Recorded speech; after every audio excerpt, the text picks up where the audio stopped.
حضرت علی نے فرمایا تھا حضرت فاطمہ کو دفن کرنے کے بعد لِكُلِّ اجْتِمَاعٍ مِّن خَلِيلَيْنِ فُرْقَةٌ وَكُلَّ الَّذِي قَبْلَ الْمَمَاتِ قَلِيلٌ۔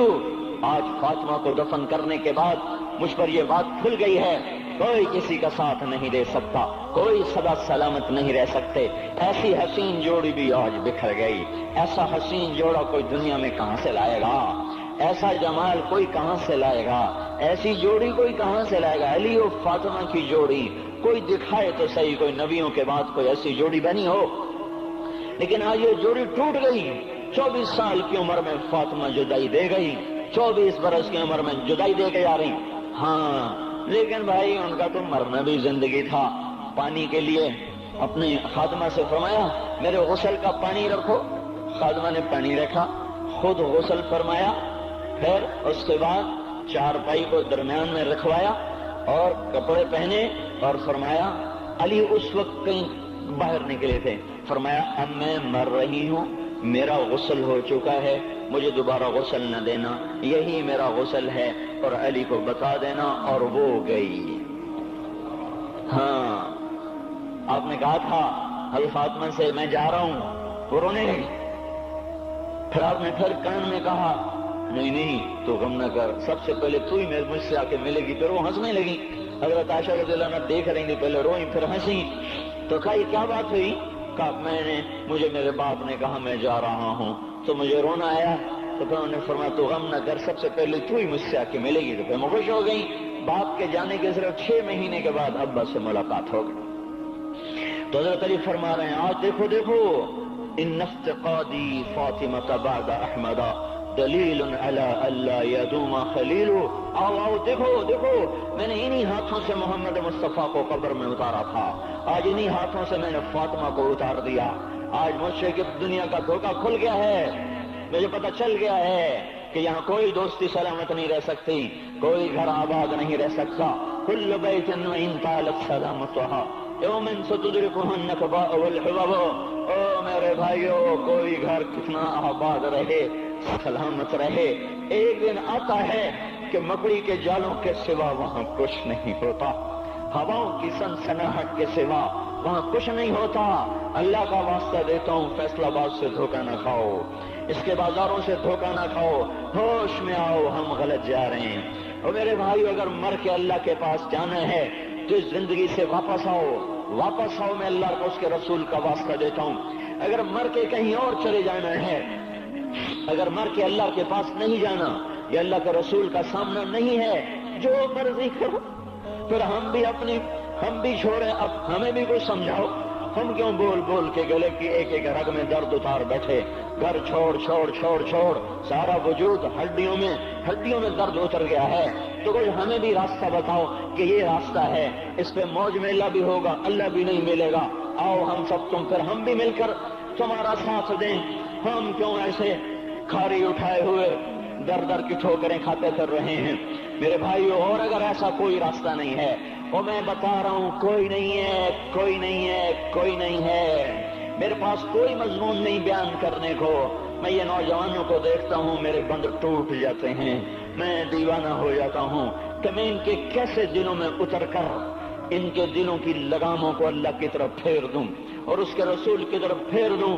یہ جب گانے بجانے میں ڈوبتے ہیں، جب یہ رقص گاہوں پر چلتے ہیں، جب یہ تاجر غلط تولتے ہیں، اور جب یہ بینک سے قرضے لے کر لمبے لمبے نظام بناتے ہیں، پرائز بانڈ خرید کر دعائیں مانگتے ہیں اللہ میرا بانڈ نکل آئے، او میرا بھائی تجھے کیا ہو گیا؟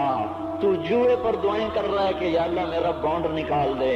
میں کیسے ہوش میں لاؤں؟ میں تو خود مدہوش ہو چکا ہوں۔ میں تو صدمے جیسے آدمی کو پاگل کر دیتے ہیں، دیوانہ کر دیتے ہیں۔ وہ دیوانگی کی کیفیت ہے کہ کوئی سنتا ہی نہیں، کوئی مانتا ہی نہیں، 4 دن کے تھوڑی دیر کے لیے ہائے ہائے کرتے ہیں، پھر وہی ڈگر، وہی راہیں، وہی غفلت، وہی صبحیں، وہی شامیں۔ کہاں سے کوئی آئے گا؟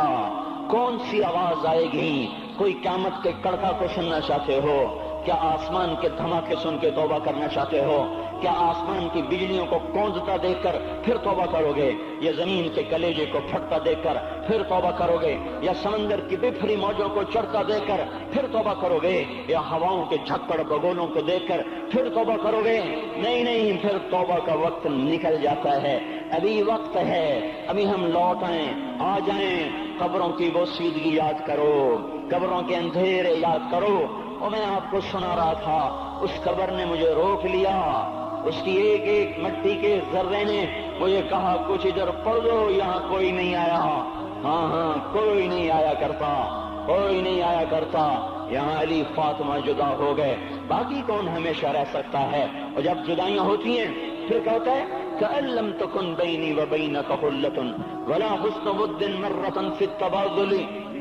پھر ایسا ہوتا ہے جب جدائیاں ہو جاتی ہیں پھر یوں ہوتا ہے کہ جیسے کبھی کوئی آیا ہی نہ تھا، کوئی مل بیٹھا ہی نہ تھا، کوئی ماں نہ تھی، کوئی باپ نہ تھا، کوئی بھائی نہ تھا، کوئی سنگی نہ تھا، کوئی ساتھی نہ تھا۔ اس طرح انسان بھلا دیتا ہے اپنے جھمیلوں میں گم ہو کر، ہنسی مذاق میں گم ہو کر۔ میں اس قبر میں کھڑا پڑھتا جا رہا ہوں، اس کا کتبہ ٹیڑھا ہو چکا ہے زمانے کی گردش نے اور ماضی کے بے رحم گردش نے اس کے سارے کتبے کو کالا کر دیا تھا۔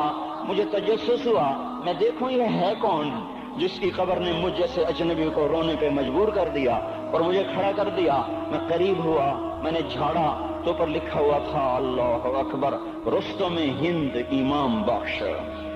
رستم ہند، جس کے لیے مہاراج قالین بچھاتے تھے، جس کو ہاتھیوں پہ سوار کروا کے لایا جاتا تھا، جس کے آگے پیچھے ڈھول بجتے تھے، اور جیسے آج کل یہ کرکٹ کے کھلاڑیوں کے آگے پیچھے خلقت ہوتی ہے، یہ وہ دور تھا جب پہلوانوں کے آگے پیچھے خلقت ہوتی تھی۔ آج اس کی خبر ویران ہو کر کہہ رہی ہے کوئی ادھر بھی تو پڑھ کے جب چلتا جائے، کوئی یہاں بھی تو کچھ تحفہ دیتا جائے۔ میرے محترم بھائیو، جب موت آئے گی تو کوئی اولاد یاد نہ کرے گی، کوئی ماں باپ یاد نہ کریں گے، مائیں لال بھول جاتی ہیں، ماؤں کو بچے بھول جاتے ہیں، ماؤں کو بچے بھول جاتے ہیں، باپ اولادیں بھول جاتے ہیں، بیویوں کو خامن مل جاتے ہیں، خامدوں کو بیویاں مل جاتی ہیں، یاروں کو یار مل جاتے ہیں۔ وہ تو ہم ہیں جو جا کے تہہ خاک سو جاتے ہیں، اکیلے تنہا زندگی کا سفر شروع ہو جاتا ہے۔ علی بن ابی طالب جیسا شاہ سوار، اللہ تعالیٰ کا مقرب محبوب انسان، جس کو اللہ کے نبی نے کہا علی تجھے بشارت ہو، جنت میں تیرا گھر میرے گھر کے سامنے ہوگا، اتنی بڑی بشارت، علی تجھے مبارک ہو، جنت میں تیرا گھر میرے گھر کے سامنے ہوگا۔ اتنی بڑی بشارت کا لینے والا، روزانہ کی رات کی فریاد، مجھے تو پتہ نہیں کہ میرا یہ بیان قبول ہے کہ مردود ہے، آپ کو پتہ نہیں آپ کی آمد قبول ہے کہ مردود ہے۔ آج 25 روزے رکھتے ہوئے ہو گئے، کچھ پتہ نہیں، اللہ تعالیٰ قبول کرے گا یا رد کر دے گا۔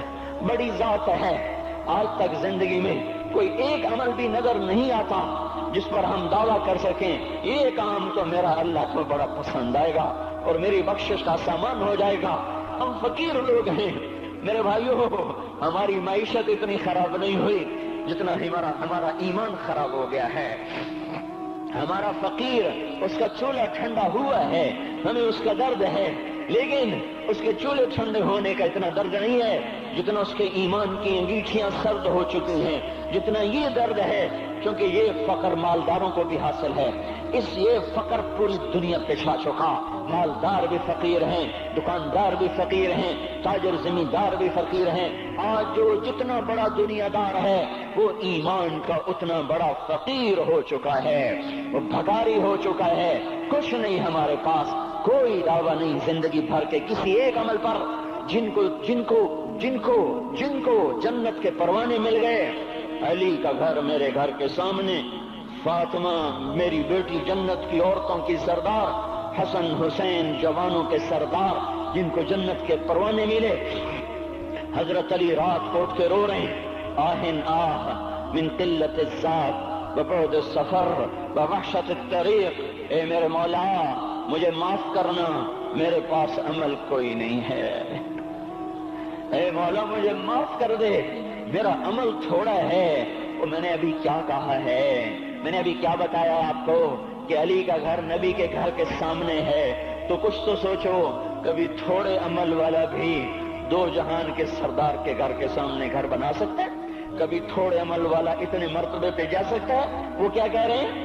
یا اللہ میرا عمل تھوڑا ہے تو میرے پاس کیا ہے جس کا میں دعویٰ کروں؟ یا اللہ میرا عمل تھوڑا ہے، یا اللہ مجھے تنہا جانا ہے، یا اللہ راستہ بڑا خطرناک ہے، یا اللہ عمل کا توشہ تھوڑا ہے،